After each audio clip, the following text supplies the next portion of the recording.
The park at closing time has a specific quality of light. The sun is low and the shadows it throws are long, stretching from the tree line across the lawn in a way that makes the familiar grounds look different from how they look in daylight. Quieter, older, somehow more honest. The snack bar is locked. The golf carts sit in a crooked row beside the house with the light on in the upstairs window. The mowing is done. The benches are empty. The specific stillness of a place where all the human activity has ceased for the day settles over everything like a change in air pressure. If you stood at the edge of those grounds, looking back at the house, looking at the way the light in the upstairs window throws a yellow rectangle across the porch steps and down into the lawn below, you might mistake this place for somewhere a person could stay forever. Somewhere time does not have any particular reason to keep moving. That quality, the park at rest, suspended, neither ending nor continuing, is not an accident of the show's visual design. It is the show's most honest self-portrait. It is what Regular Show was always about, from the first episode to the last. Underneath all the supernatural comedy and the arm wrestling and the giant food and the manager who turns red, the stillness of the park at closing time is the stillness that Mordecai and Rigby were always inhabiting. And the show's most consistent and quietly devastating argument is about what it costs a person to live in that kind of stillness for too long. Regular Show ran for 7 years on Cartoon Network, from September 6th, 2010 to January 16th, 2017. 8 seasons, 244 episodes. At its surface, it was a comedy about two 23-year-olds, Mordecai, a blue jay, and Rigby, a raccoon, doing as little work as possible at a park job while an escalating series of supernatural catastrophes rearranged the universe around them. Giant lollipops, wrestling matches with death, Soviet spy interns, an ancient yeti whose immortality had a reason nobody at the park was supposed to know, a best friend from another world who turned out to be the physical embodiment of everything good in the universe, a manager whose entire body turned red when he yelled, which was often. The show was funny, genuinely, consistently, sometimes brilliantly funny. It had a specific comic sensibility, part absurdist escalation, part character-based frustration comedy, part the specific humor of watching competent people fail at mundane things, that it maintained across 8 seasons without losing its edge. The comedy was real. It was not a cover for something more serious. It was a real comedy that was also doing something more serious underneath itself. The way a person can be genuinely funny while also carrying something genuine and heavy. And the two things do not cancel each other out. The dark side of Regular Show was never something added for weight. It was the weight the comedy was always resting on. The absurdity was the shell. Inside it, for 8 years, the show was building an argument about grief and crushed dreams, and the specific terror of watching time move while you are standing in the same place. About what it costs to never die when everything around you does. About the difference between a life that is going somewhere and a life that is just going, without direction, without momentum, without the awareness that momentum is something you have to generate yourself. This is Velvo. Find somewhere quiet. We are going to talk about the show that was always there, just underneath the one you remember. Regular Show was created by J.G. Quintel, who developed the show's central characters through short films he made while studying at the California Institute of the Arts. The student films that became the foundation for Regular Show were called The Naive Man from Lollyland, made in 2005, and 2 in the AM/PM, made in 2006. These were pieces of work already interested in the specific texture of a life that has not yet sorted itself out. The feeling of being in your early 20s and having access to a range of possible futures, none of which has quite materialized yet, and in the meantime, living inside the gap between them. That feeling did not disappear when the show went to Cartoon Network. It became the engine. By March 2012, Quintel was directing a crew of about 35 people to develop each episode, with each episode taking approximately 9 months to go from idea to final product. The show was made with patience, and patience in storytelling almost always serves a specific purpose. To understand the show's dark side fully, you have to start with its architecture. You have to look at what the show was constructing in the years before it showed you what it was constructing. You have to understand the park. The park is not a location in any ordinary sense. It is a condition. It is what arrested development looks like when you give it a lawn and a snack bar and a house where two people can live indefinitely without being asked to leave or to grow. Two men in their early 20s work a groundskeeping job neither of them chose, at a park in a city the show never fully names, living in the house on the grounds because neither of them has arranged anything better. This is the premise, and the premise is, at its core, a very specific portrait of a very specific kind of life. The life of someone who is old enough to understand that the next stage exists, and young enough to believe the next stage is still a long way off. The gap between those two understandings is where Mordecai and Rigby live. It is their natural habitat. The park is the physical expression of that gap. Mordecai and Rigby are 23. This number matters. At 23, the childhood structures, school, home, the schedule imposed by other people's decisions, and other people's plans have dissolved. But the adult structures have not yet solidified. The apartment, the serious relationship, the job that is actually a career rather than just a way of generating enough money to keep going. The sense of a self that extends into the future with intention rather than just continuing in the present by default. These things exist on the horizon, visible, but they are not here yet. And in the space between where you are and where those things are, a person can do almost anything. They can work a groundskeeping job and live in a borrowed house and spend their evenings watching television and making decisions that feel enormous in the moment and mean nothing the next morning. They can do this for months. They can do it for years. The park allows all of this. The park does not demand anything. This is its defining characteristic as a setting. Other jobs would demand growth. Other living arrangements would demand reckoning. The park is a context in which indefinite continuation is always the path of least resistance. You can stay. There is always a reason to stay, and staying has a cost that only becomes visible when you have been paying it long enough that the accumulated debt is visible in the shape of who you are and are not becoming. Benson sees this. He sees it because he is it. He is the cautionary tale standing in front of Mordecai and Rigby every single day of the show's run. And neither of them is reading the lesson. And the lesson is not the kind that can be read if you are not ready to read it.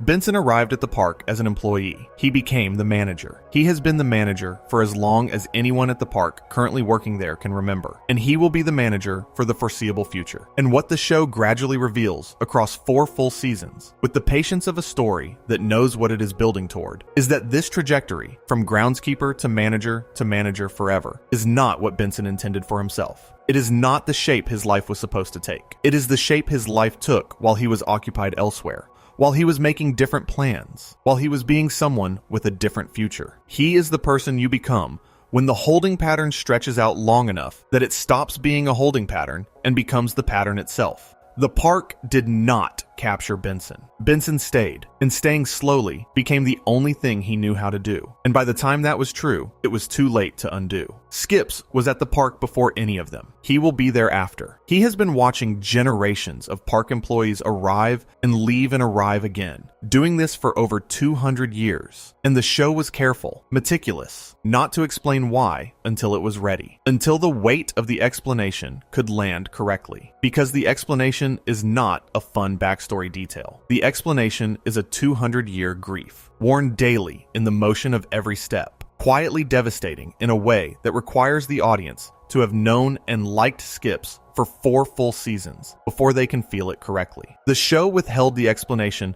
not arbitrarily, but strategically. It knew what it had. It waited until the earning was done. Pops has been here in the way that Pops exists, slightly outside the ordinary considerations that bind everyone else. Gentle and bewildered, and completely genuine. A person whose innocence reads as eccentricity, as an artifact of an unusual upbringing, as the specific kind of sweetness that belongs to someone who has never been required to be hard. He delights in small things. He uses words from a different era. He is, for most of the show's run, the element that keeps the world of regular show warm, even when it is ridiculous. He is the character who cannot be compromised by the show's absurdity, because he is entirely sincere in the face of all of it. And then, the show reveals what he actually is. and every prior scene with Pops becomes retroactively different, heavier, more significant, carrying the weight of a story that was always present but was waiting, as the best parts of the show always waited, to be told at the right moment. This is the world, the park, and the people in it.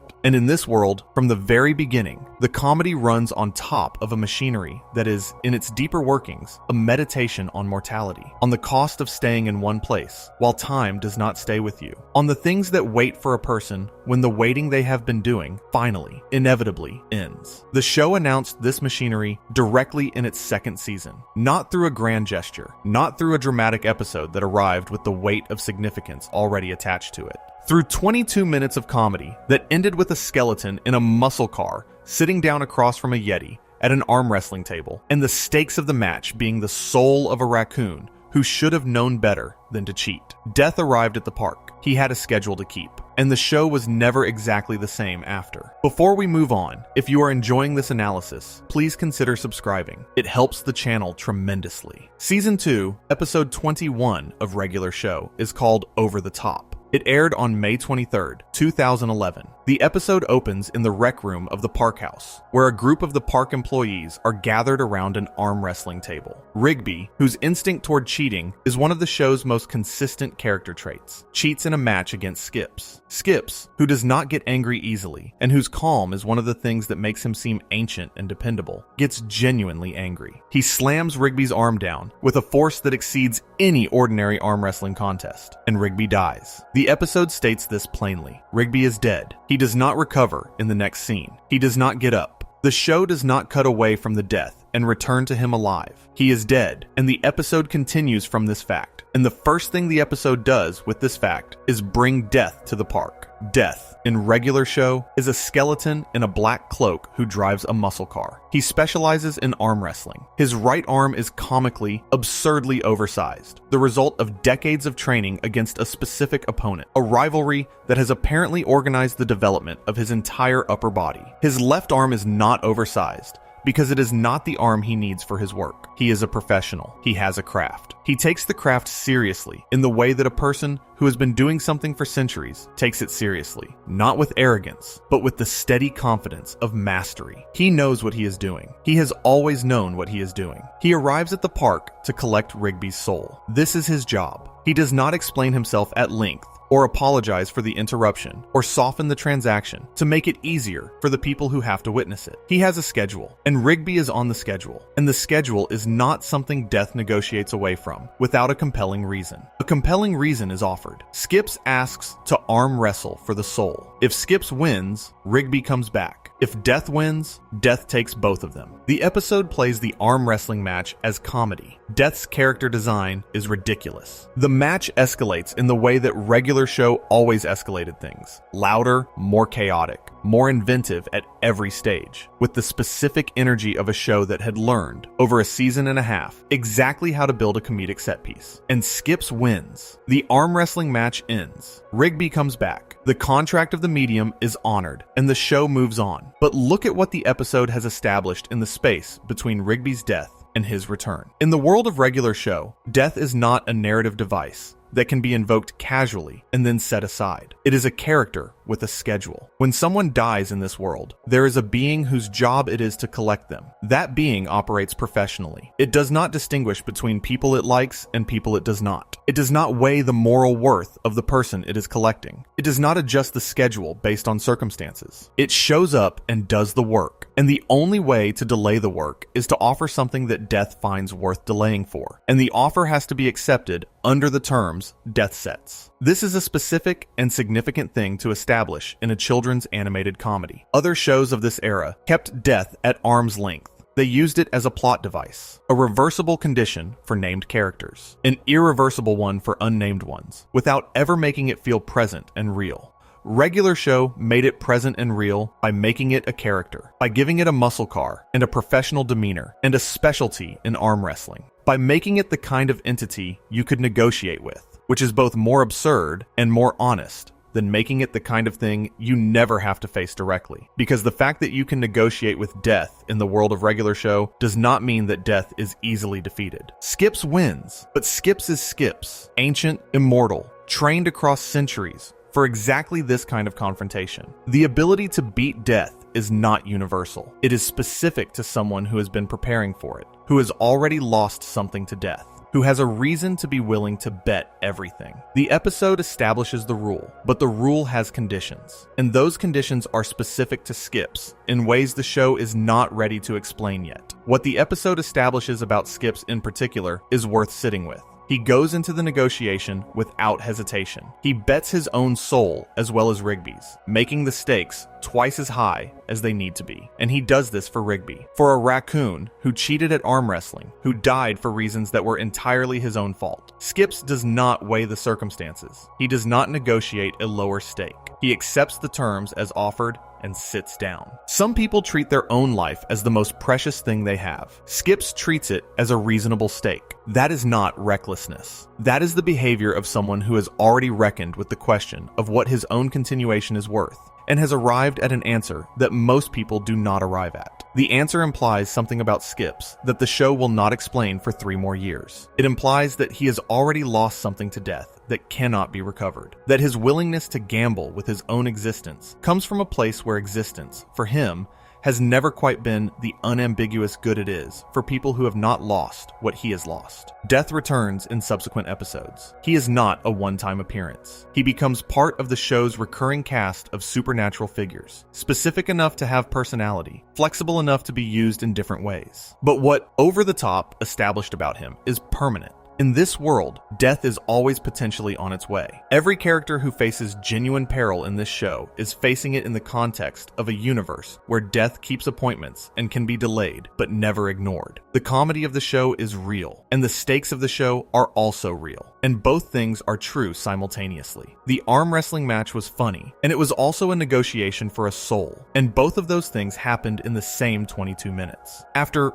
over the top, the quality of light in the park at closing time means something slightly different. The stillness is not just comfortable. It is the stillness that exists between death's appointments. And the people in the house with the light on in the upstairs window are people who are, for the moment, not on the schedule. The next piece of the show's dark architecture arrived in season 3, not through another confrontation with death, but through a road trip, a father's hat, and a character who had spent 2.5 seasons being a vessel for a single recurring joke. Season 3, episode 30 of regular show, is called Trucker Hall of Fame. It aired on June 18th, 2012. The episode opens with Muscle Man at the park, trying to call his father to wish him a happy Father's Day. The call does not go through before his brother arrives. His brother is holding their father's hat. That image, the hat in the brother's hands, instead of on the father's head, is the whole episode in one visual. The audience reads it before it is explained. The hat is being held instead of worn because the person who wore it is no longer here to wear it. The brother arrived to carry the news and brought the hat along, and the hat is the first thing that confirms the news. And Muscle Man understands everything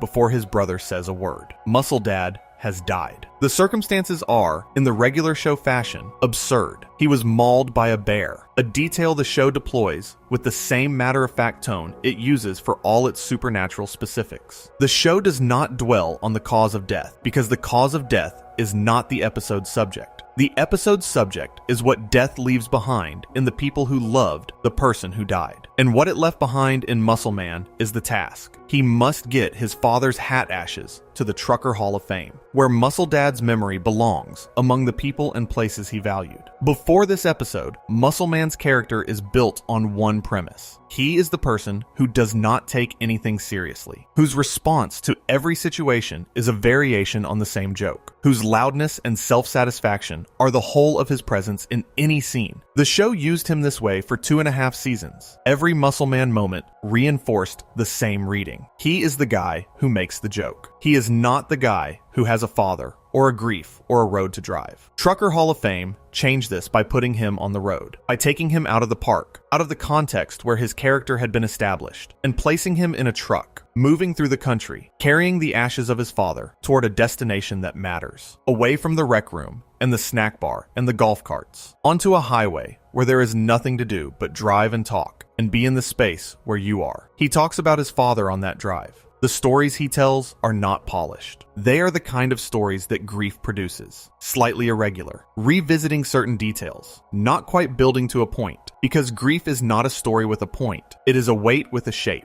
And the shape of it is the person who is no longer here. The stories go on longer than they need to. They circle back. They are not funny, which is unusual for Muscle Man, and which the show uses as a signal. Something is different here. The persona has softened. The armor has come down, slightly, in the specific way that driving sometimes removes the conditions that make the armor necessary. There is a moment in the episode where something small breaks. Mechanical, minor. A dial snaps off in a way that, on a normal day, would be a barely registered inconvenience. And Muscle Man, who has been holding himself together through the stories and the forward motion and the discipline of a person who is committed to completing the task, does not hold together anymore. The small broken thing is the last weight in an accumulation that has been building since the moment his brother walked in with the hat, and the accumulation has reached its limit. The show stays in this moment. It does not cut to a joke or find the exit that would allow the audience to exhale. It holds on the scene with a steadiness that is unusual. Unusual not just for this show, but for television in general, when it has a comedic character in an emotional context. The reflex in that situation, almost universally, is to soften the landing,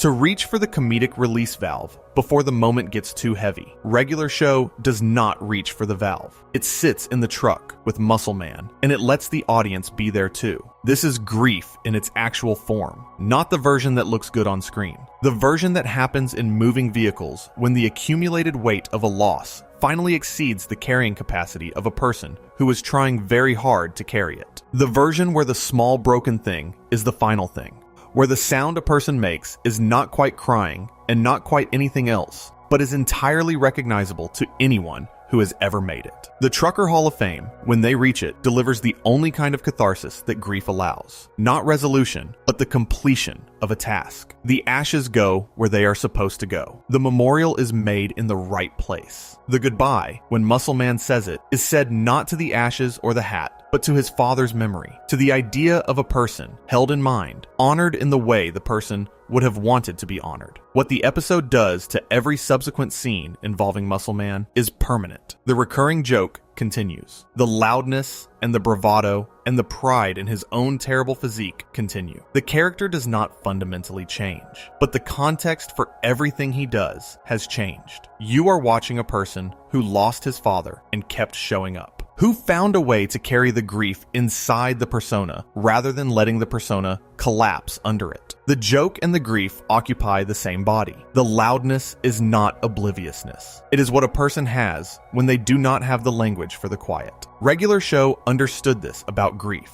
that it does not end a personality. It changes its texture. That the most resilient people are not the ones who grieve without showing it, or who show it without doing anything else. They are the people who keep moving and keep being who they are, with the grief in them. And the grief becomes part of who they are, and they keep going. Muscle Man kept going. The show knew this about him before it told you. It spent 2.5 seasons building the persona, so that when the road trip arrived, the departure from the persona would be visible and significant. The preparation was deliberate. The payoff was the episode. Before we move on, if you are enjoying this analysis, please consider subscribing. It helps the channel tremendously. Season 3 of Regular Show contains an episode that functions as a fulcrum for the entire series. Not the episode where a character dies. Not the episode where a cosmic threat materializes out of the supernatural background of the show. The episode where two friends, sitting in the same room they have occupied together for years, realize that the room does not fit them the same way it used to. That the space they have been living in, which felt comfortable and permanent, has developed a quality of discomfort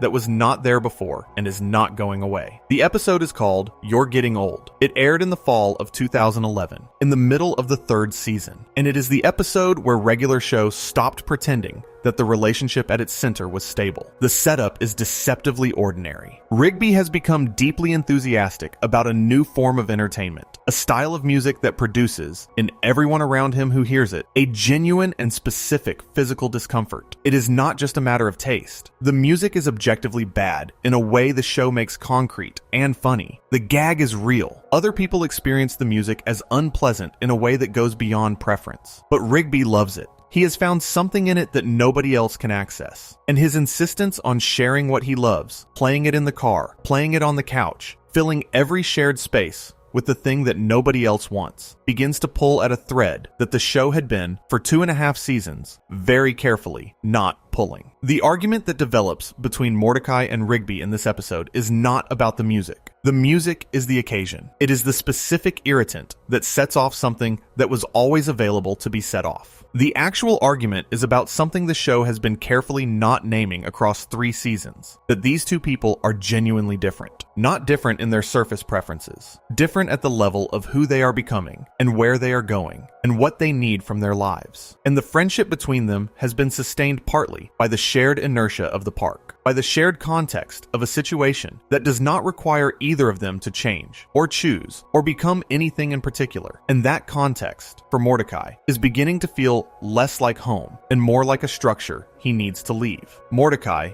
is maturing. The show stages this process with the patience it brought to all its character work, through reluctance, through half measures, through enormous resistance to every kind of forward motion, through several false starts. But he is moving. He has begun to look at the park and see it clearly, not as the comfortable holding pattern it was when they first arrived, but as the thing it actually is. He has begun to feel time passing in a way that is specifically uncomfortable, the discomfort of a person who knows the next stage is out there and is running out of arguments for why the next stage can wait. Rigby is not in this process. Rigby is still the person he was at 16, and this does not register to him as a problem because the problem is not visible from where he is standing. He is looking at the music. He is looking at the next thing that has captured his attention, expecting Mordecai to look at it with him, because Mordecai has always looked at things with him. The structure of their friendship has always been this. They look at things together. They face the next thing as a unit.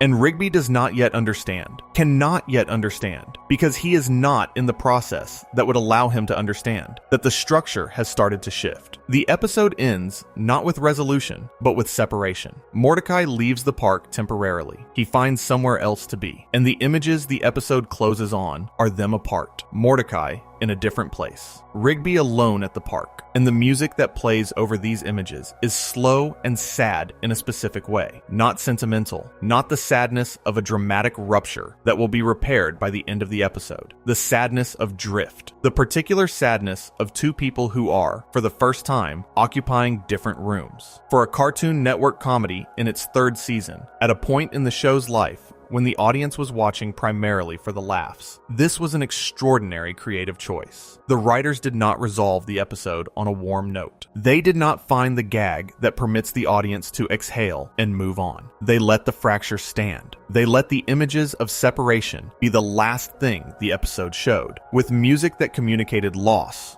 rather than recovery. And then the show continued from that fracture in the episodes that followed, rather than pretending the fracture had been sealed. The episode changed something structural about the show's relationship with its audience. It established that when regular shows staged something emotionally serious, it meant it, that the emotional weight would not be resolved by a quick punchline, that the things it showed you would go where they actually went, rather than where it would be most convenient for them to go. Every subsequent dramatic moment in the show's run landed harder because of this episode. The audience had been taught that the contract here is different from the standard contract of animated comedy. When the show shows you something dark, it is showing you something dark. It is not heading immediately toward a joke. There is something else in You're Getting Old that is only visible in retrospect, once the show has told you more about Rigby. The episode contains, just underneath the surface of the argument about the music, the first visible suggestion that Rigby is hiding something, that the version of himself he presents, loud, resistant, making everything into a bit, treating every serious thing as an occasion for a joke, is armor. That the armor is maintained specifically around Mordecai. That the person he is loudest with,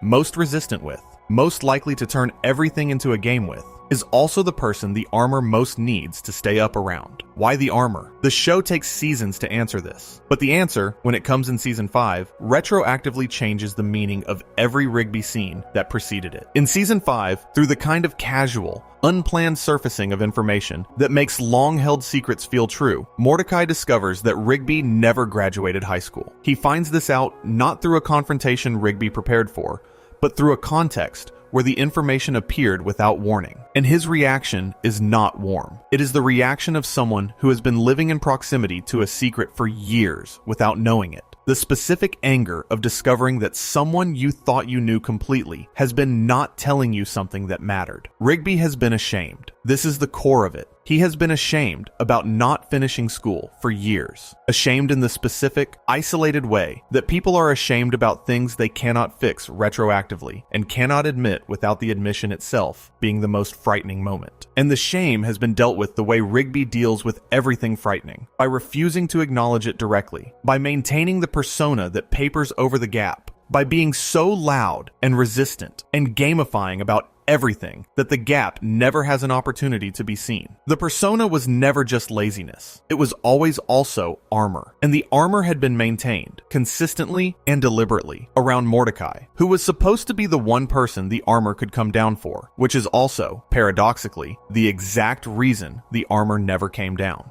The people we are most afraid to disappoint are the people we most need to not know our worst secrets. This thread, begun in Season 3 and acknowledged in Season 5, runs all the way to Season 7, when Rigby's Graduation Day special airs on June 30th, 2016. Rigby earns his high school diploma. He does the work. He finishes it. He faces the gap he has been hiding for years and closes it. And the show honors this with genuine warmth, because the warmth has been genuinely earned across seasons of actual character work. Rigby graduates. The episode is the completion of a 7-year arc that began in the moment Mordecai and Rigby argued about music in a rec room and ended differently than either of them expected. And immediately after, the park goes into space. Growth is not arrival. This is the sequence's argument. Closing one gap does not mean reaching a destination where you can rest. It means being ready for what comes next. What comes next, as Season 7 ends and Season 8 begins, is the universe. Skips is still at the park when the park goes to space. He will be at the park wherever the park is. This is not a figure of speech. This is the permanent, structural condition of his existence. And the reason for it is a story the show told in Season 5, Episode 22, in an episode called Skip's Story. Skip's Story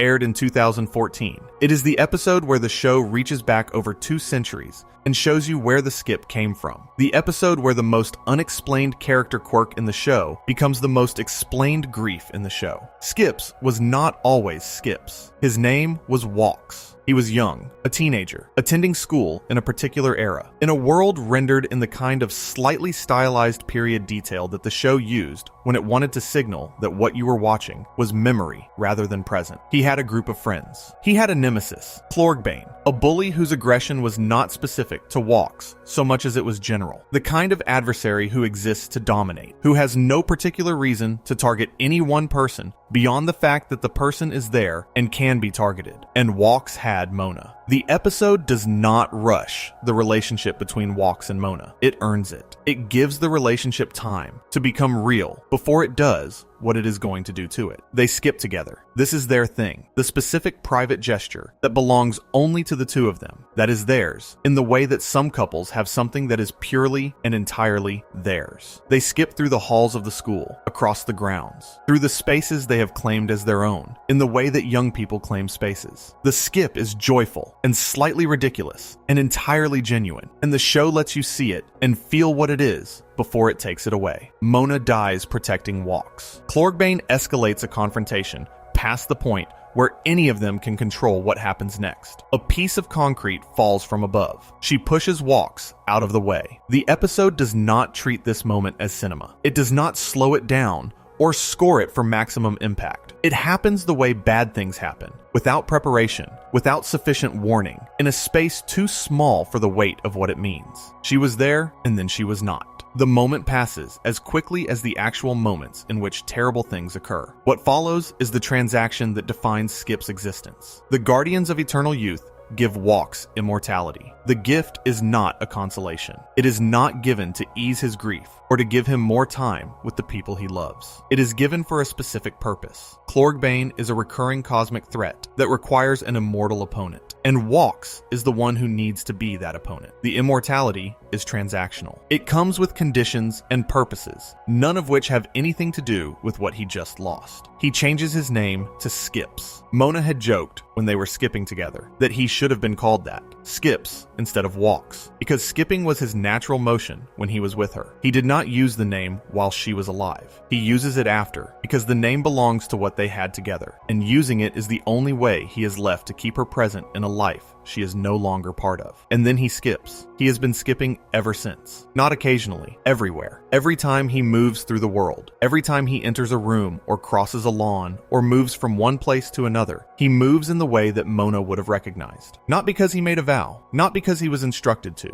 because the skip is the thread that connects the person he is now to the person he was when she was alive. And cutting the thread would mean admitting something he is not ready to admit about how permanent the loss is. The skip has been going on for over 200 years. 200 years of daily, unending memorial. Not a memorial observed on specific occasions. Not a tribute paid once a year in a place set aside for it. But a memorial embedded in every step he takes. Every entrance. Every exit. Every crossing of every space. Every time he moves, she is in the movement. 200 years of that. Think about what this means across 8 seasons of a show. Think about every scene where Skips enters the frame, and the audience has, up to that point, simply accepted the Skip as a personality quirk. One of those unexplained things that animated characters sometimes have for no reason, like living in a house with a ghost or having a manager who is a gumball machine. The show trained the audience to accept these things without asking why, and then it told you why the Skip exists. And the explanation was not a clever backstory twist. It was a 200-year grief worn in the body. Every scene where Skips enters a room, from the very first episode to the last, is a scene where a man is performing a daily act of memorial that has been going on since before anyone currently alive was born. The comedy of the Skip, the physical incongruity of a large yeti moving through the world with that particular bounce, contains something that cannot be unlearned once you know it. It contains the specific sadness of a love that ended before either person was ready, and the specific determination of someone who will not let it end entirely. Not if he can help it. Not as long as he can keep moving in the way she would have recognized. Skips will outlive everyone at the park. He will outlive Mordecai and Rigby and Benson and Muscle Man and High Five Ghost and Eileen the way he has outlived every generation before them. He will keep showing up at the park, doing the work, solving the problems, carrying the weight of other people's crises with the steady competence of someone who has been doing this across more lifetimes than anyone else at the park has been alive. He will skip through every one of those lifetimes. He will skip through every generation, in memorial of a person those generations never knew, who mattered more to him than anyone who came after. The show did not begin with this information. It withheld it with patience. It let the audience spend 4 seasons with Skips as the anchor of the park. Competent, old, slightly mysterious, reliable in the way that only very old things are reliable, so that when the explanation came, it would arrive into a relationship the audience had already built with the character. The revelation does not diminish what the audience thought it knew. It deepens it. Every prior version of Skips, retroactively, is carrying what the Season 5 episode reveals. The competence was always grief work. The steadiness was always the steadiness of someone who has had to continue for 200 years, in the absence of the person who made continuing feel like something other than just going on. Before we move on, if you are enjoying this analysis, please consider subscribing. It helps the channel tremendously. Season 4 of regular show contains an episode called 150 Piece Kit. It is a comedy episode. The premise involves Benson's former hair metal band coming to town for a concert. The comedy is real. The show is funny about music, and about the particular absurdity of hair metal mythology, and about the kind of confrontation that happens when someone who was wronged in their past comes face to face with the people who wronged them. The comedy is real, and it is also not the point. The point is what the episode reveals about Benson. Before 150 Piece Kit, Benson is the manager. He is defined by his role. He is the person who wants the work done, who is frustrated when it is not done, who turns red when his frustration exceeds the limits of his usual self-control. He is played primarily as a comic foil, the authority figure whose authority is perpetually undermined by the people under his authority, the person whose anger is funny because it is always just slightly out of proportion to the immediate cause. What the episode reveals is that the anger is not out of proportion. The anger is perfectly proportioned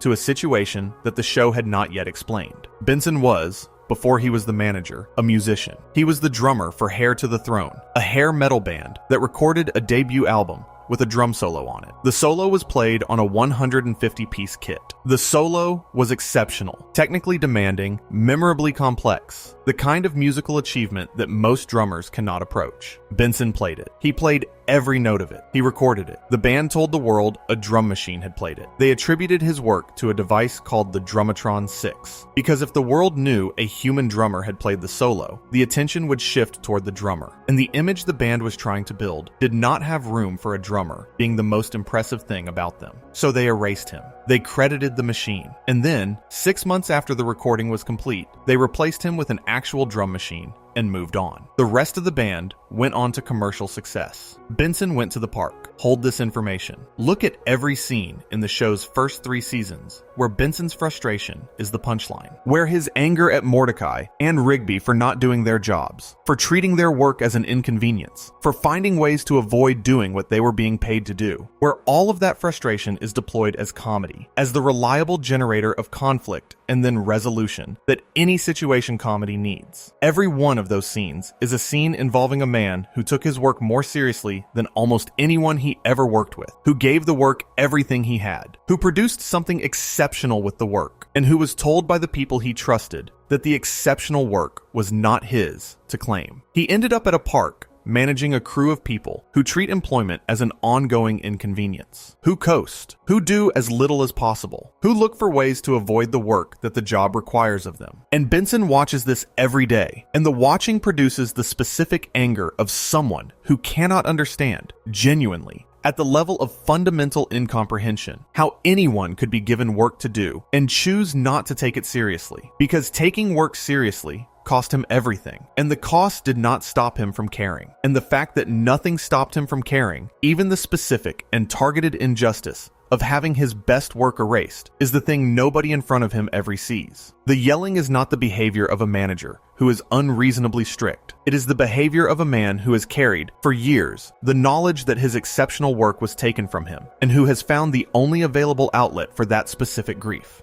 Demanding something from the people in front of him, because they are the people in front of him. And demanding something is the only form the grief can take that still has forward motion. The episode allows Benson to prove that the solo was his. He plays it again, in front of an audience, at the concert the band is playing in the park. The truth is established. The audience witnesses it. The proof is real. But the proof happens in front of people who mostly do not know who Benson is. In front of an audience that will disperse when the concert ends, and will not carry the knowledge of what they saw into the world in any way that changes the official record. The Drummatron 6 is still credited on every copy of the album. The band is still the band. The commercial success is still the commercial success. The one thing that changed is that Benson played the solo again, and the people who were there for it now know he played it. And tomorrow, the park gates open and the day begins again. This is the most precise portrait of a specific kind of darkness in the show's run. The vindication that does not change anything. The proof that arrives too late to reverse the injustice. That is witnessed by the wrong audience. That exists for a moment and then becomes a personal truth held by one person in a world that does not notice. The creative theft happened in private and was covered so well that the cover became the official record. Nothing that happens at the concert in the park episode corrects that record. It just adds a footnote, witnessed by a small audience, in a context that will not circulate. Benson keeps showing up. He was always going to keep showing up. The drumming is still in him. The ability is still there. The years of practice did not disappear when the band took his credit. The music is still accessible when he sits behind a kit. He is still the drummer. The world just does not know it. He knows it. And he comes back to the park, where the people he manages do not know it either. And the managing continues. His arc across the full series resolves with an acknowledgement of where he is, rather than a return to where he was going. He does not become a rock star. He does not have the career the drum solo should have opened. He becomes the park's owner after Mr. Maillard's death. And he marries Pam, and he builds a life that fits the shape he actually took. The show treats this as its own kind of wholeness. Not the wholeness of getting what you originally wanted, but the wholeness of building something real from the shape of a life that did not go where it was supposed to. But 150-piece kit is earlier than that resolution, and darker, and more honest about the cost of the path between where Benson was and where Benson ends up. It is the episode that says clearly, you can be exceptional and still be passed over. You can give everything to your work and watch someone else take the credit. You can spend the most potentially definitive years of your professional life at a dead-end job, doing work that has nothing to do with what you are capable of. And the excellence does not disappear. It goes somewhere else. It goes into the standards you hold other people to, into the anger you feel at people who waste what you would have killed to keep, into the management of a lawn that was never supposed to be your story. The grief is in the daily showing up, in the turning red when you yell, in the inability to understand how anyone could not take the work seriously. The grief is in every Benson scene the show ever produced, visible or not, because the grief was always in Benson. The show was just waiting for the right episode to show you where it came from. Before we move on, if you are enjoying this analysis, please consider subscribing. It helps the channel tremendously. In the years following You're Getting Old, across seasons 4, 5, and 6 of regular show, the show did something that very few long-running comedies can manage. It held onto the darkness it had earned without letting that darkness collapse. The comedy that had always been the show's primary mode. And then, season by season, year by year, it let the darkness expand. It let the walls it had been building in the background move forward. It let the weight it had been accumulating come closer to the surface of the show's daily texture. Season 4 opened with something spectacular. Exit 9B aired on October 1st, 2012, as the season premiere, and it functioned as a kind of inventory, a reckoning with everything the first 3 seasons had built. The episode brought back villains and antagonists from across the show's prior history for a confrontation that worked specifically because those antagonists meant something by this point. They were not simply recycled bad guys from the archive. They were the accumulated history of a show that had spent 3 seasons establishing its world carefully enough that its own mythology now had weight. Exit 9B spent that weight spectacularly and earned the spending, but the spectacular opening was the fanfare, not the content. Underneath it, season 4 was about something quieter and more personal. What happens when the holding pattern starts to crack?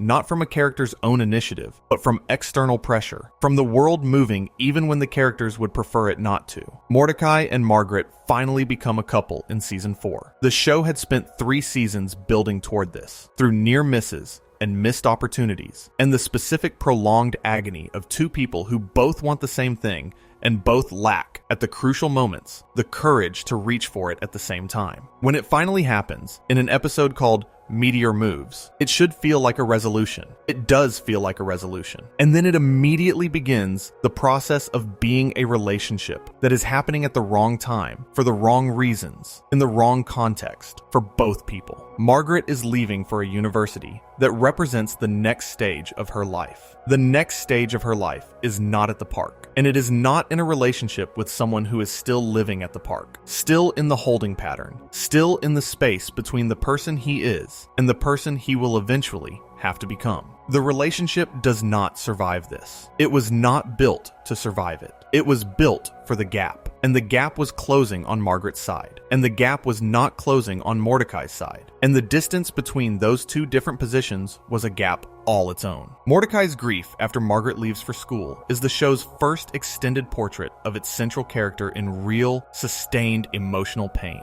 not the comic grief of a punchline that exists to be laughed at and then moved past, not the grief of a 22-minute episode that begins and resolves within its own runtime, a real, ongoing, multi-episode experience of loss, the kind that shapes what a person does and what choices they make across the months that follow. He drives to her college. This happens sometime in season 5, when he finds a sweater she left behind and decides to return it. The ostensible reason for the drive is the sweater. The actual reason for the drive is the hope, unrealistic, not quite admitted to himself, that the drive will reveal something, that he will arrive and see her and something will be different, that the reality of the relationship as it was will still exist somewhere if he can only get back into contact with it. He arrives. He sees her. She is happy. She is occupied with her new life, talking with her new college friends about her new experiences, fully inhabiting the stage she moved into while Mordecai was still standing in the park. He does not walk up to her. He watches from a distance. He understands something that a conversation, even a direct conversation about all of this, could not have taught him, that she has moved, that the person she is becoming is a person who does not live in the park's orbit, that the loss is real and is complete,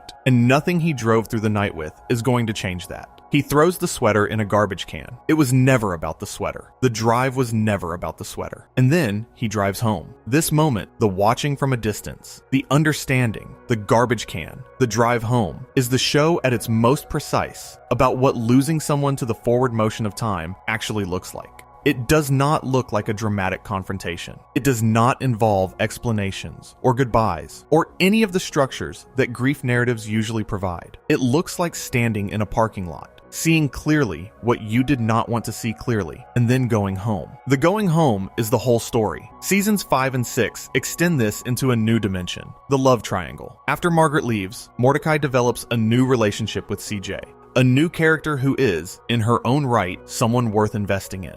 The relationship between Mordecai and CJ is real, and the show treats it as real, giving it the kind of detail and development that distinguishes it from a placeholder. But it exists in the presence of Mordecai's residual feelings for Margaret. And when Margaret returns, which she does, periodically, in the way that people return when you are not quite finished with what they mean to you, the triangle becomes the show's 3-season meditation on what it looks like to be a person who cannot quite commit. Mordecai wants two things. More precisely, Mordecai wants the thing he could not have when he wanted it, and the thing he can have now, and he cannot fully let go of the first to take hold of the second. This is not a character flaw in the moral sense. It is not cruelty or selfishness or the deliberate stringing along of people who deserve better. It is the more common and more human problem of someone who is genuinely not sure what he wants, who keeps approaching commitment and then pulling back, who wants to be sure before he commits to anything because he is afraid of what commitment means. What commitment means, in the logic of the show, is being the person who chose this path rather than another one.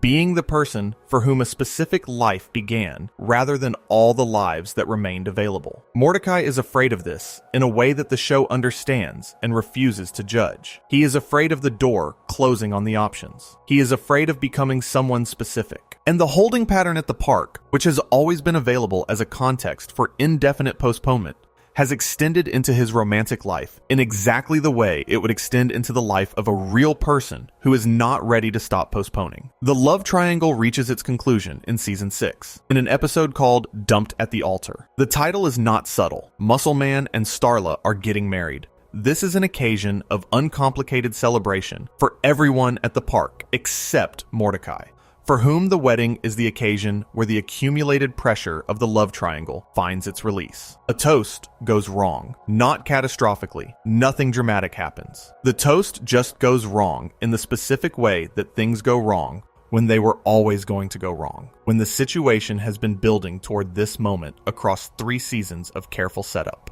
Margaret is there. CJ is there. Mordecai is between them, unable to be fully where he is, and the inability becomes visible, and the visibility ends it. CJ leaves. The relationship is over, not because either of them is a bad person, because the person Mordecai was in the relationship was not fully there, and CJ eventually understands this clearly enough to stop waiting for him to arrive completely. The relationship ends the way things end, when one person is present and the other person has never quite made it through the door. Mordecai is returned to the park, alone in the holding pattern again, stripped of the romantic subplot that had provided a direction and a distraction for 3 seasons, stripped of the relationship that had been a reason to focus outward rather than inward, standing on the lawn with no particular external pressure telling him to be anyone other than who he currently is. This is the position the show deliberately placed him in, not to punish him, but to prepare him. The show has been removing comfortable buffers from Mordecai's life across 3 seasons. Margaret, then CJ, then whatever the next thing would have been if the show had offered it, removing the buffers one by one,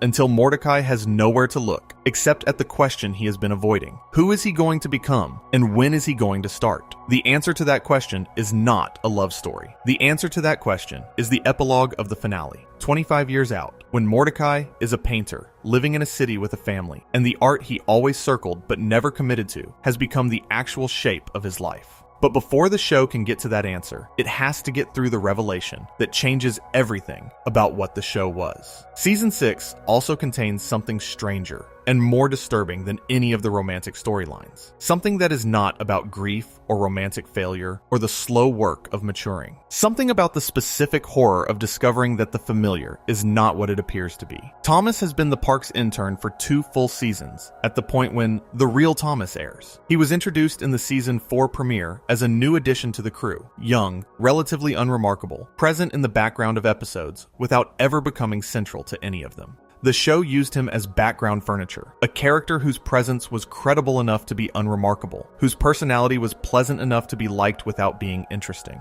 The Real Thomas reveals that Thomas is not his name. He is Nikolai. He is a Soviet operative, placed at the park as part of a mission to steal the property for Russia, to physically remove the land, using rockets, and transport it. The mission has been running for 2 full seasons. Every scene in which Thomas was a background presence, every moment where he helped, or simply existed in the frame, was a scene involving a person whose actual purpose and identity were entirely different from what they appeared to be. This is a specific kind of horror that has nothing to do with the supernatural and everything to do with the nature of trust. Thomas had become part of the park's texture, one of the elements the audience had accepted and stopped questioning, the way you accept and stop questioning the people you see every day in the places you occupy. The revelation that he was something other than what he appeared to be is the show saying something about the limits of familiarity. Familiarity is not knowledge. Proximity is not understanding. The person sitting across from you at the table might be carrying something you have never thought to ask about. The resolution of the Thomas storyline is not triumphant and not clean. He double-crosses the operation.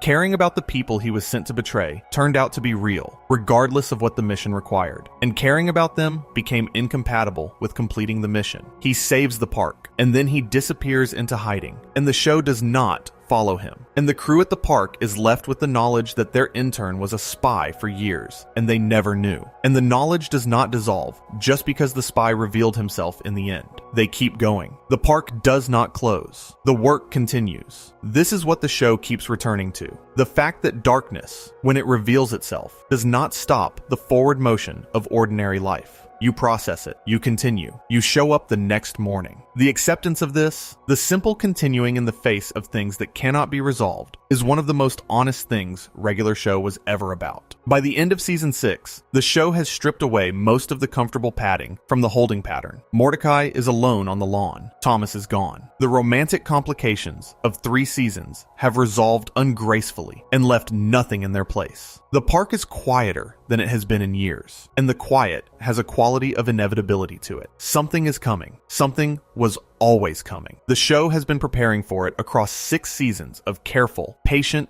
deliberate construction. What comes at the end of season 7 is a half-hour finale called Rigby's Graduation Day Special, which aired on June 30th, 2016. The episode completes what You're Getting Old began. Rigby earns his high school diploma. He does the work, goes to the classes, passes the tests, does the thing he avoided doing for years. He becomes, in this one specific and practical way, the person he was supposed to be. The diploma is not just a piece of paper. It is the physical evidence that Rigby, who has spent 7 seasons being the person who avoids finishing things, finished something. The show treats this with genuine warmth, because the warmth is genuinely earned. Over 5 seasons of character development, of slow growth through resistance and failure and eventual commitment, Rigby became someone who could close a gap he had kept open for years. The graduation happens, and then, immediately, the park gets launched into space. The juxtaposition is deliberate and precise. One thing closes and another thing opens, and the opening is enormous and dark and cold and ancient. Growth is not arrival. Growth is readiness for what comes next. The diploma marks Rigby as ready, not for comfort, not for rest, but for what comes next. And what comes next is the universe. Season 8 of regular show ran from September 26th, 2016 to January 16th, 2017. It is shorter than any previous season. Every episode takes place in space. The park and its crew float through the dark, still doing the work they have always done, still navigating the supernatural absurdities that follow them wherever they go, still finding reasons to laugh and argue and look out for each other. The comedy continues, the format continues, but the context is irrevocably different. Space is not a location. It is the absence of location. It is what happens when you remove all the specific textures of the familiar, the city, the neighborhood, the roads leading away from the park, the infrastructure of a world that goes about its business outside the gates, and replace them with the dark between things. The park in the city was embedded in a world that provided context. The park in space provides its own context, or none at all. The holding pattern, which was always dependent on the specific geography of a place that did not demand anything, has been extracted from that geography and placed in a void. The specific comfort of the park, the sense that you could stay, that staying was always the available option, is no longer available. You cannot stay in space the way you could stay in the city. Space does not offer the illusion of permanence. It offers only the fact of motion. This is the show's final statement about the nature of the holding pattern. It was always local. It was always the product of a specific place with specific properties. Remove those properties and the holding pattern dissolves. What remains is movement and what lies ahead in the direction you are moving. What lies ahead as season 8 progresses and the crew moves through the dark is the truth the show has been protecting since the beginning. Before we move on, if you are enjoying this analysis, please consider subscribing. It helps the channel tremendously. The holding pattern has a secondary dark, one that operates at a smaller scale than cosmic cycling universes and arm wrestling with death, but is, in many ways, the show's most personally resonant darkness. The specific way that staying in a place too long starts to hollow out the capacity to choose. Mordecai's inability to commit, to Margaret, to CJ, to the art he always gestured toward, to the version of his life that was available if he would just step into it, is not a character flaw in the moral sense. The show does not treat it as a character flaw. It treats it as a condition produced by years of living in a context that never required choice, that offered indefinite postponement as its primary gift, that made staying the easiest and always available option. The park does not teach you to choose. The park teaches you to stay. And a person who has been taught by their context to stay long enough will find, when the moment of choice finally arrives, that the muscle required for choosing has atrophied. The choice is available. The willingness to choose is not. This is the specific dark that the love triangle in seasons 5 and 6 was always about. Not the romantic drama. Not the question of which person Mordecai loved more, or which relationship was more right for him. The question underneath those questions, whether Mordecai had developed the capacity to commit to something, to one thing, at the cost of all other options, or whether the years at the park had made that capacity unavailable. He drives to Margaret's college with her sweater. He stands in the parking lot. He sees her happy in the life she is building. He does not walk up to her. This is the key moment. Not the seeing, but the not walking up. The capacity to choose, to close the distance, to make contact, to commit to the version of the present where the conversation happens, is not there. He sees what is in front of him, and he does not reach for it, and he throws the sweater away, and he drives home. The throwing away of the sweater is one of the most honest images in the show. Not dramatic, not cinematic, just accurate. You drove hours with something in the car that was an excuse to be somewhere, and the being there revealed that you were not going to do the thing the being there was actually for. And so the thing in the car is now garbage, and you drive home. The sweater did not need to be thrown away. The drive was the point. The drive proved that the capacity for choice was not there yet. By the time of Dumped at the Altar in season 6, the capacity has degraded further. The toast that goes wrong is not a dramatic mistake or a moment of cruel revelation. It is the ordinary failure of a person who has been running 2 emotional threads simultaneously for too long and has reached the point where the threads cannot be maintained at once. CJ sees this. The seeing ends it, not with dramatic confrontation, with the specific clarity that comes when someone understands, finally, that the person they are with is not fully there and is not going to be fully there. What the love triangle's ungraceful resolution does to Mordecai is remove the last comfortable excuse for staying in the holding pattern. He is now alone on the lawn, with nothing compelling his attention outward. No romantic complication to manage. No crisis requiring his navigation. Just him, the lawn, the house, and the question of what he is going to do with a life that has been suspended in this specific context for years. The answer the show gives in the epilogue, 25 years later, with the paintings and the city and the family, is that he eventually did the thing. He eventually committed. He stepped out of the holding pattern and into the version of himself that the holding pattern had been delaying. But the show does not elide the years between dumped at the altar and the epilogue. The gap is real. The growth is not instantaneous. It takes as long as it takes. The only thing the show says is that it is possible, that the capacity to choose is not permanently destroyed by years of not choosing, that the muscle can be rebuilt, that the step forward is available when a person is finally ready to take it.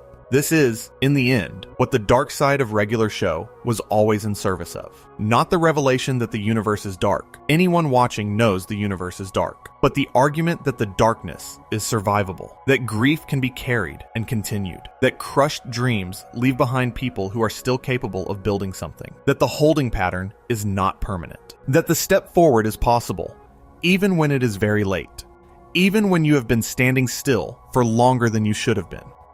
Pops flew into the sun. The universe did not reset. The park is still there. Before we move on, if you are enjoying this analysis, please consider subscribing. It helps the channel tremendously.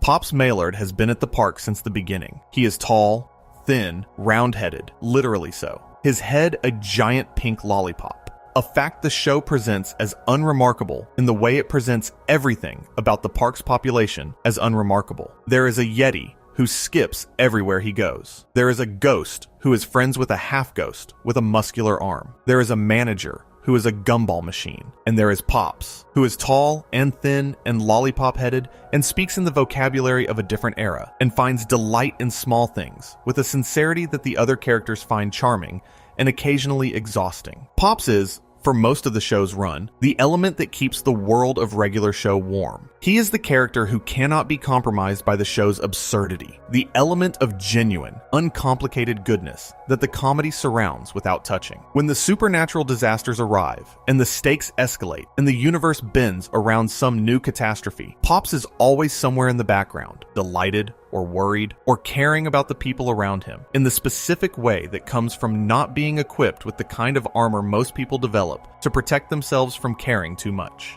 For 6 seasons, and most of a 7th, the audience accepts this about Pops, the way the audience accepts everything else about the park's population, as given, as one of the fixed elements of the show's world, as something that does not require explanation. Pops is sweet. Pops is innocent. Pops is the son of the park's owner, which is why he has been at the park so long, which is why he lives in the house on the grounds, which is why his tenure there predates everyone else's. That is the explanation. It has always been sufficient. It is also incomplete. Season 8, episode 20, is called The Ice Tape. It aired on November 3rd, 2016. The episode centers on a specific object, a VHS tape made of ice. The tape must be played in an ancient VCR that is the only device capable of reading it. The tape contains a message from Mr. Maillard, the park's owner, the man who has been Pops' father for as long as anyone at the park has been alive. The message is addressed to the park crew. Mr. Maillard made it because he knew, years before the Season 8 space arc, that a time would come when the truth about Pops would need to be known. He made it so the people who love Pops would not face that time without the information they need. The truth on the tape is this: Mr. Maillard is not Pops' biological father. Pops is an alien. He was born on a distant planet called Lollyland, a name the show had used previously in an early episode as a throwaway joke about where Pops came from. The name was planted early and then not followed up for seasons, in the way that the best long-form storytelling plants small details early and lets them wait. Lollyland was always going to matter. The show was always going to come back to it. The timing just had to be right. On Lollyland, Pops was born as something specific, not just a person with an unusual head shape from a planet with an unusual name. Something that the cosmology of regular show's universe requires. Something that the universe itself produces and needs and depends on. Pops is the physical embodiment of all good in the universe. Pure good, made flesh. The specific form that the goodness the universe contains takes when it becomes a person, and he has a twin brother. Anti-Pops is the physical embodiment of all evil in the universe. Pure evil, made flesh. The specific form that the darkness the universe contains takes when it becomes a person. He and Pops were born on Lollyland as twins. The same planet, the same birth, the same origin, and they are in every other way each other's exact opposite. Not in personality, not exactly, not in the ways that siblings who are different. In essence, in what they are made of, in what the universe requires them to be. They are fated to fight. This is not a figure of speech. It is the governing logic of the universe. Every 14 billion years, at the end of every version of the universe, pops and anti-pops collide in a battle that is supposed to determine whether good or evil prevails in what comes next. The battle is the universe's reset mechanism, or rather, the draw that the battle always produces is the reset mechanism, because they have always drawn. Every time, in every prior version of the universe, pops and anti-pops have fought and neither has won. They are perfectly balanced, perfectly, exactly, precisely matched. Whatever Pops brings to the fight, anti-Pops matches it. Whatever force anti-Pops deploys, Pops withstands. The battle proceeds until neither can continue, and the outcome is neither victory nor defeat, but equilibrium, a stalemate. The precise, balanced point where the forces cancel each other out. And when the stalemate occurs, the universe resets. Think about what this means. Everything is erased. Not just the park, not just Mordecai and Rigby and Benson and Skips and Muscleman and High Five Ghost and everyone else who fills the world of Regular Show. Everything, every life ever lived in this universe, every civilization that has ever developed, every love that has ever been felt, every grief that has ever been carried, every drum solo that was ever played and attributed to a machine, every drive on a highway with a father's ashes, every skip across a park lawn at closing time, offered in memorial of someone gone for 2 centuries, all of it erased. And then the new universe begins, slowly, across billions of years. And eventually, on a planet called Lollyland, Pops and anti-Pops are born again. And the cycle resumes. And eventually, inevitably, they fight again. And the fight ends in a draw. And the universe resets again. This has happened an unknowable number of times. The park, the specific park, in the specific city, with the specific people, exists in a universe that has been erased and rebuilt more times than any consciousness within it can comprehend. The show you have been watching is not the first version of this show. It is the most recent iteration of a pattern so old it makes the concept of age meaningless. Every prior version of every prior universe ended the same way. Pops and anti-pops, balanced, and then nothing. The dark side of Regular Show is not the arm wrestling match with death,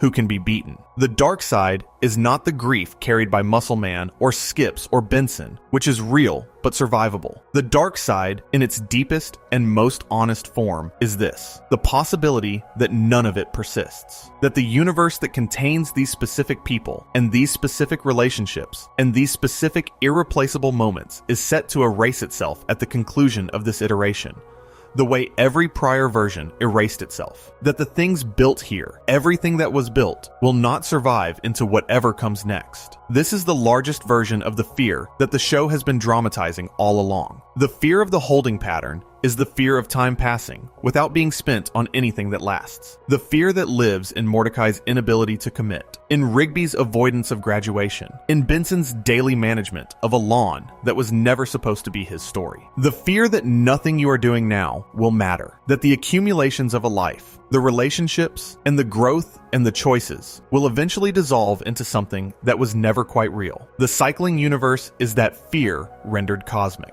Not the personal fear that your specific life does not matter. The actual fact that in the universe of Regular Show, every prior version of every prior life did not persist. The fear turns out to have been pointing at something real. The impermanence is not metaphorical, and the only way through it is Pops. Season 8, episode 27 through 29, is called A Regular Epic Final Battle. The finale aired on January 16th, 2017. It is a 3-part story, the final thing the show produced, the thing toward which everything in the show's run had been building since the first episode, where Death showed up with a muscle car, and the show began demonstrating that the stakes it set were stakes it meant. The finale is not a disappointment. This is worth saying plainly, because finales often are. The show that built patiently for 8 seasons had in its finale the payoff that the patient building warranted. The fighting is real. Anti-Pops is frightening in the way that a force is frightening. Not frightening because of personality or because of specific malevolence or because of what he wants, but frightening because of what he is. He is the universe's equal and opposite to Pops. He is as pure and total and absolute as Pops is pure and total and absolute,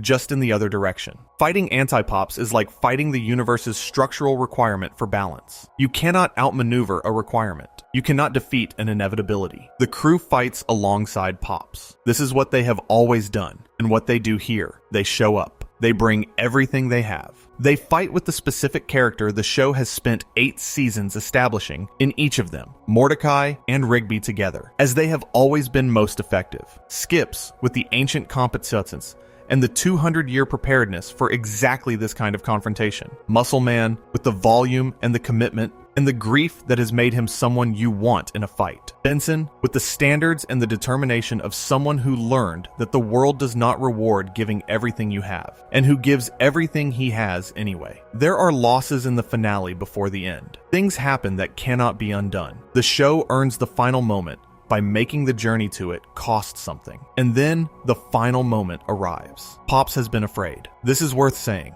because the show does not hide this. Pops is not a fearless figure. He is not a warrior who has accepted his fate with equanimity. He is a person, a gentle, bewildered, entirely genuine person, who is afraid of what is being asked of him, who has been afraid since the revelation in the ice tape, who knows what the moment requires and has not been sure, for the months between the revelation and the finale, that he can do it. What the moment requires is an ending, a real ending, not a draw, not a stalemate that resets the universe and gives everyone another 14 billion years and another iteration. An actual end to the cycle, an ending that costs Pops everything and gives the universe the thing it has never been given, a version of itself that gets to keep going. Pops reaches the moment in the finale. Anti-Pops is in front of him. The battle has been proceeding in the way all prior iterations of the battle must have proceeded. Equal force, meeting equal force. The balance maintaining itself. The stalemate approaching. And Pops does something that no version of him in any prior universe has been able to do. He does not fight. He grabs his brother. He holds Anti-Pops the way you hold someone you are saying goodbye to. Not restraint, not combat, not one force attempting to overcome another. An embrace. He holds his twin,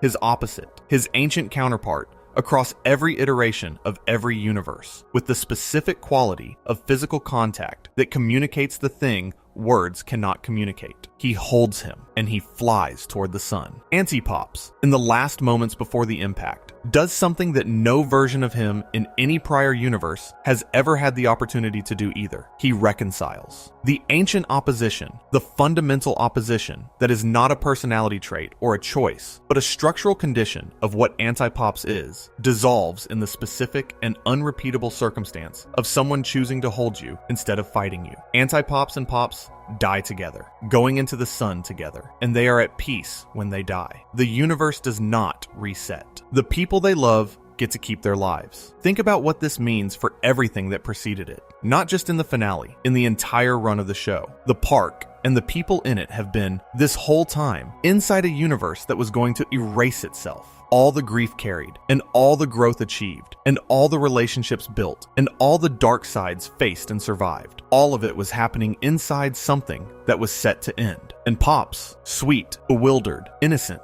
frightened Pops, ended the cycle. Not by winning a fight, by refusing to fight, by holding on instead. The specific quality of Pops' choice is worth sitting with. The show spent 8 seasons establishing Pops as a person of pure, uncomplicated goodness. Not the absence of fear, not a warrior's indifference to cost. Genuine, inhabited goodness. The kind that shows up as delight in small things, as warmth toward the people around him, as the specific sincerity of someone who has never found a way to be cynical, because cynicism requires something the universe did not put in Pops. What the finale reveals is that this kind of goodness is not the easy kind. It is not easier to be gentle in a world that keeps trying to make you hard. It is harder. Pops' sweetness was not a character trait that made things easy for him. It was a choice, maintained across every iteration of every universe, against the pressure of everything his counterpart represented. His gentleness was always a form of courage. The finale just shows you the clearest possible demonstration of what that courage was building toward. He chose the ending that gave everyone else a beginning, and he was afraid, and he chose it anyway. The epilogue of a regular epic final battle takes place 25 years after the park returns to Earth. The camera moves through the lives the characters built after the holding pattern finally ended, after the park came home, and the space arc concluded, and the people who had spent 8 seasons in one place were free to go wherever the next stage was going to take them. Rigby and Eileen are married. They have daughters. The relationship that developed across the show's later seasons, that grew from co-workers to something more, became the foundation of an adult life that Rigby, who could not commit to graduating from high school for years,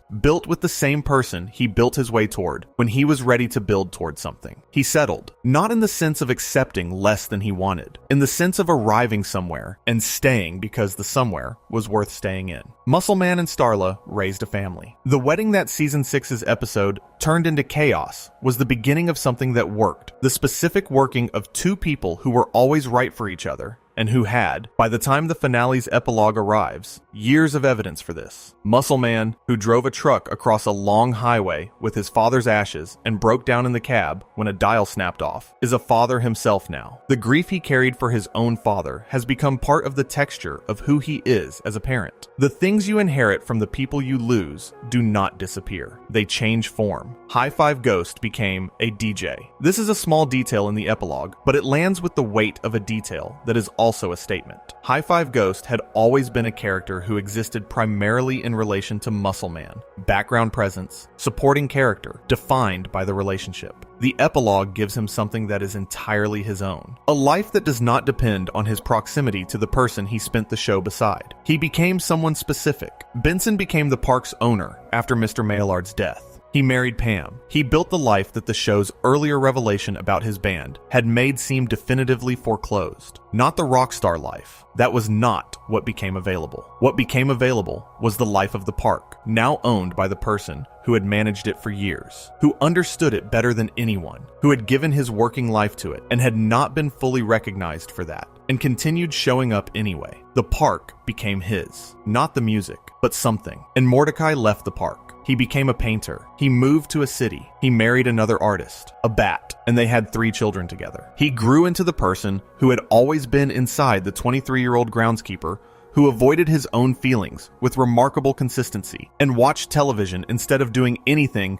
with the creative impulse he had always had but never quite trusted. The art he had always circled, the creative work he had always gestured toward without committing, became the actual structure of his adult years. He built something with it. He built a life out of it. The thing he was afraid to bet on turned out to be the thing worth betting on. There is something specific about Mordecai's epilogue that the show handles without editorializing about. He does not end up with Margaret. He does not end up with CJ. He ends up with someone new, an artist he met in the city, in the life he built after the park, in the future that only became available when he finally stepped into it. The love triangle that consumed 3 seasons, resolved not by one side winning, but by the whole thing becoming irrelevant. He grew out of it. He became someone for whom the specific complications of the triangle, the fear of choosing, the looking over his shoulder, the wanting both things, simply no longer applied. He became someone who could commit, who did commit, to a life and a person. The growth was real. The epilogue is the evidence. At the park, there is a memorial to Pops. The crew comes back to it,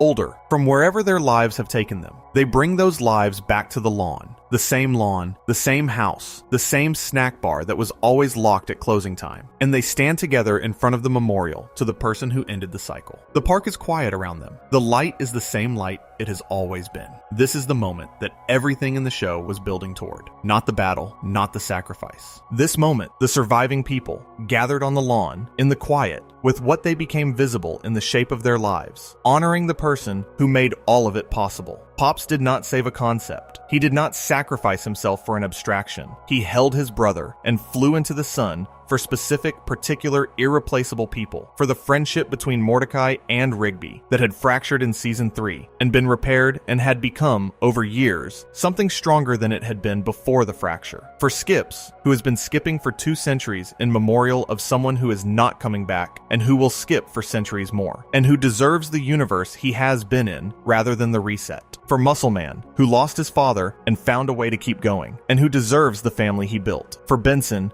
who was erased from his own record and kept showing up anyway. These people, these specific, ordinary, complicated, fallible, grieving, trying, growing people, worth ending the cycle for. The dark side of regular show was never a departure from the show's warmth. It was the reason the warmth was possible. The grief carried here by Muscle Man on a highway with his father's hat, by Skips through 2 centuries of daily memorial, by Benson through years of not talking about the drum solo, by Mordecai through years of not committing, by Rigby through years of hidden shame. None of it was decorative. It was not there to make the show feel deeper or more serious than a comedy has any right to be. It was there because it was true. Because the show was always about real things. The cost of staying too long, the grief that does not end, the dreams that die in the gap between what you intended and what actually happened, the specific terror of a universe that might erase everything before any of it meant anything. All of that was true. All of that was there, in the dark underneath the comedy, from the first episode to the last. And then Pops flew into the sun, and the universe did not reset, and the park stayed standing, and the people at the park got to keep their lives. Regular Show was always a show about time, about the way time moves differently inside a holding pattern, slower and denser, and full of events that feel enormous while they are happening and become smaller in memory. About the way time moves when the holding pattern finally breaks. Faster, forward, carrying people away from the familiar and into the futures they have been postponing. About what a person builds in the gap between standing still and moving forward, and whether what they build in that gap was worth the time it cost. The answer, in the world of the show, is yes. The answer is the epilogue, the paintings on the walls, the wedding rings, the daughters, the park standing under the same light. The answer is 25 years of lives that were worth living, built by people who spent years in a holding pattern and then left it and became who they were going to be. The park at closing time still has that specific quality of light. The sun is still low. The shadows are still long. The golf carts are still in a crooked row. The snack bar is still locked. If you stood at the edge of those grounds now, in the epilogue, 25 years out, with the memorial in the center of the lawn, you would not mistake it for somewhere a person could stay forever. You would know it for what it actually is. Somewhere people came from.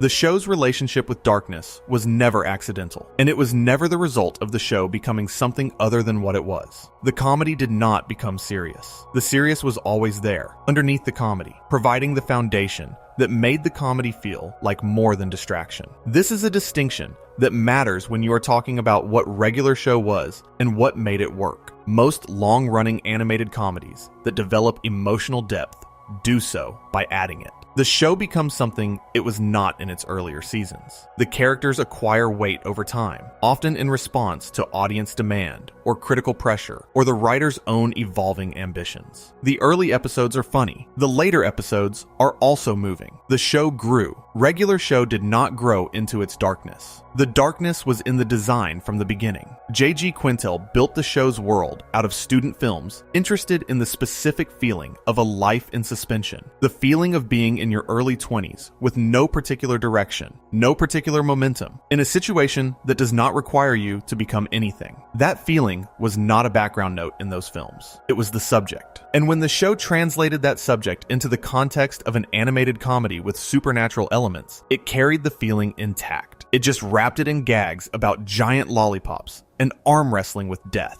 What this means is that every episode of Regular Show was always the dark version of itself simultaneously, with being the funny version. The comedy did not disappear into the darkness, and the darkness did not disappear into the comedy. They coexisted in the same body, the way that real life's comedy and real life's darkness coexist. Not alternately, not in distinct registers, but at the same time, in the same moment, in the same person. Skips is the character who makes this most visible. Every scene with Skips, from the very first episode to the last, is a comedy scene and a grief scene at the same time. The comedy is the skip, the incongruous bounce of a very large yeti, the physical comedy of a character who moves through the world in a way that is slightly wrong for his body type. The grief is also the skip, the daily, unending, 200-year memorial of a person he loved and lost, and has been honoring with every step ever since. The comedy and the grief are the same thing. The skip is both simultaneously. You cannot take the comedy out without taking the grief with it.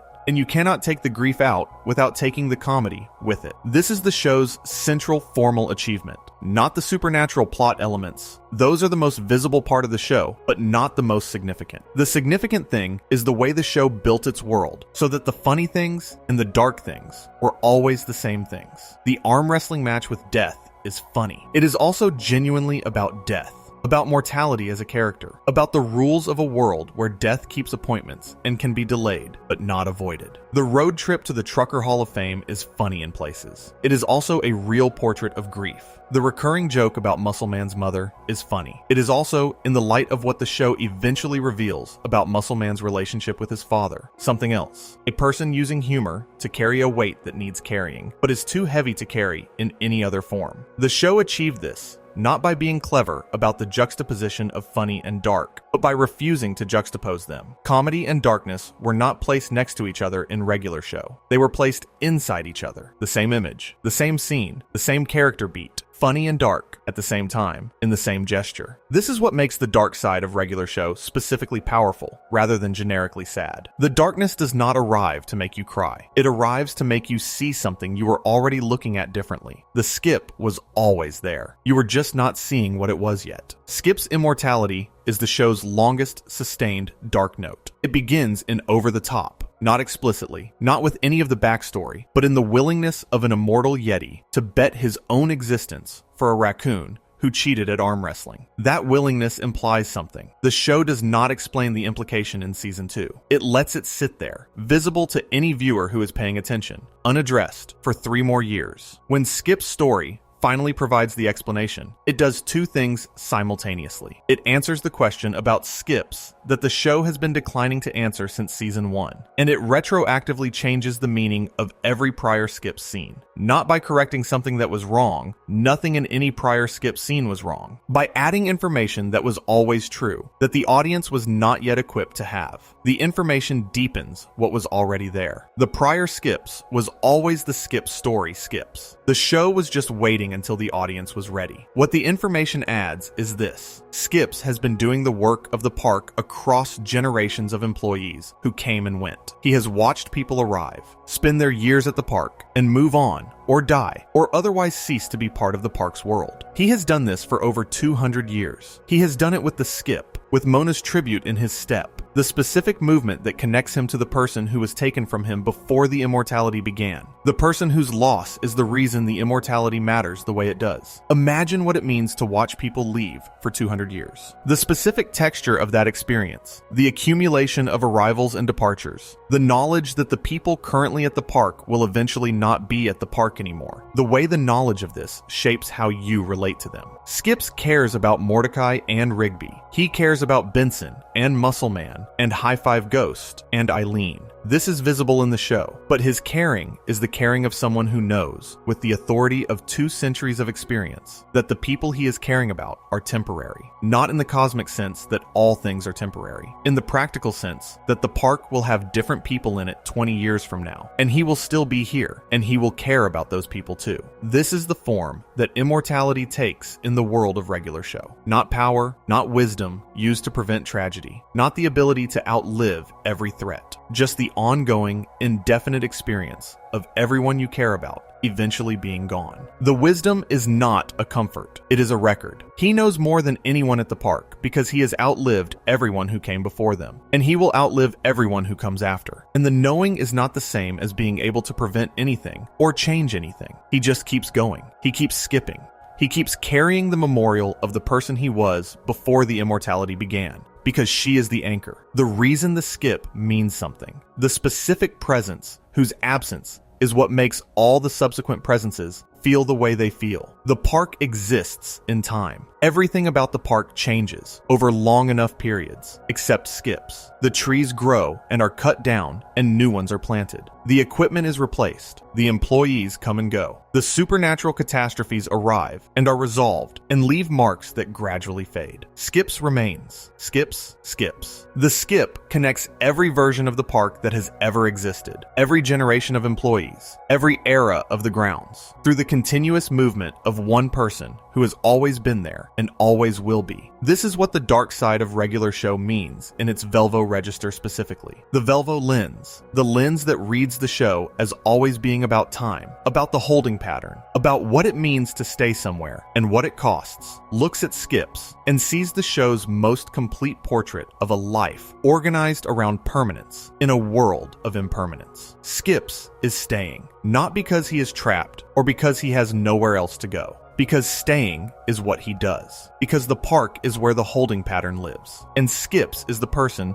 who was here before the holding pattern and will be here after it ends for everyone else. He is the park's permanent resident, its institutional memory, its oldest grief. The space arc of Season 8 strips away the specific geography of the park and places it in the void. And what the space arc reveals about Skips is this: wherever the park is, Skips is still there. Whatever the context, whatever the location, whatever the universe requires of the people around him, he keeps showing up. He kept showing up for 200 years on Earth. He keeps showing up in space. This is not loyalty in the ordinary sense. This is the specific durability of someone who has already survived the worst thing that can happen to a person. The loss of the person who made everything else worth having and found that survival was possible, and that showing up continued to be required, and that the Skip was still there in the morning, and so was everything that needed to be done. Skip survives the finale. This is worth noting, because there are losses in the finale that are permanent,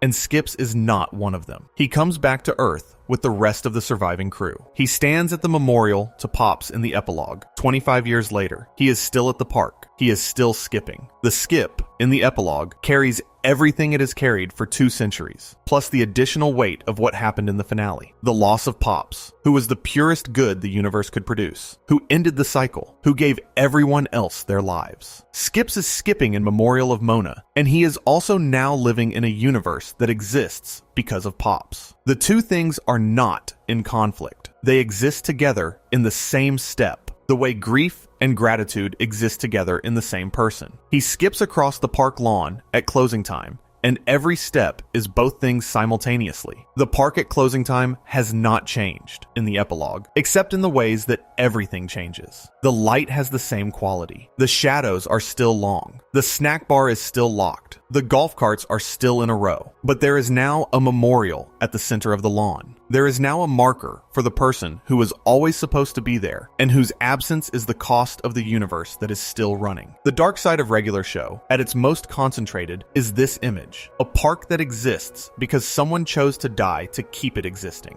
A memorial in the center of the lawn. A Yeti still skipping across the grass, 25 years after the finale, in tribute to a woman who has been gone for 2 centuries, and also in tribute now to a friend who flew into the sun so that the people who stood on this lawn could keep standing on it. The comedy of the show was always resting on this, on the specific weight of lives that carry grief and keep moving, of parks that stand because someone sacrificed for them, of relationships that fracture and repair and become stronger than they were before the fracture. The absurdity was the shell, and the grief was the weight inside it. And the show was always both things at the same time, from the first episode to the last, until the credits rolled and the park was quiet, and the light was low, and the snack bar was locked, and the shadows were long across the lawn. That is the dark side of regular show. Not the arm wrestling with death, though that is where it starts. Not the grief carried on highways and across centuries, though that is where it lives. Not the cosmic horror of the cycling universe, though that is where it ends. All of it.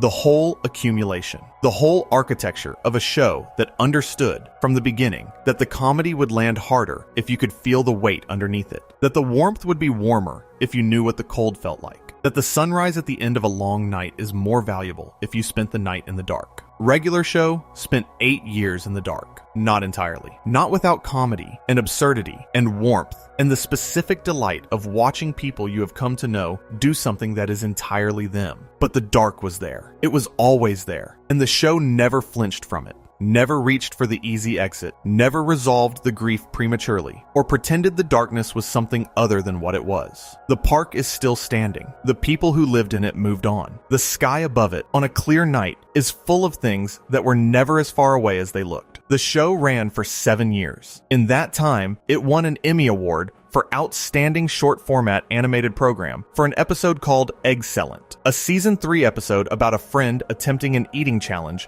on behalf of another friend who cannot do it himself. The Emmy is not irrelevant. It is confirmation from outside the show that the emotional logic of regular show was being read correctly by people paying attention. Excellent is, on its surface, a comedy episode about a ridiculous eating challenge. Underneath, it is an episode about loyalty and about what a person does for someone when that person cannot do it for themselves. The Emmy was for the comedy. The reason the comedy landed was the underneath. Regular Show was nominated for Annie Awards and BAFTA Children's Awards across its run. Recognition from the animation community that the show was doing something worth recognizing. But the recognition is not what matters. What matters is the show itself, the specific world it built, the specific people it placed in that world, the specific things it did with those people across 8 seasons that could not have been done in 3 seasons or 5 or 7. The patience was the point. The accumulation was the achievement.